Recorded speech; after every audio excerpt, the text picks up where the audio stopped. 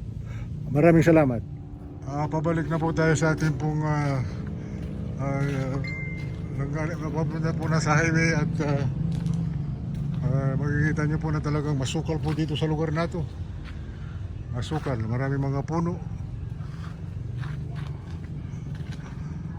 At sana marami pa tayong magagawang mga vlog na ganito dahil sa totoo lang napakaraming mahirap nating kababayan. Salamat sa pagsama nyo sa akin dito sa ating mission ngayon at sana madagdagan pa at makabalik pa tayo at makita natin ang update ni Mang Jesus na siya po ay talagang hirap sa buhay at hindi lang siya, talagang napakarami. Sige po at ako po ay paalis na po tayo. Thanks again, thank you.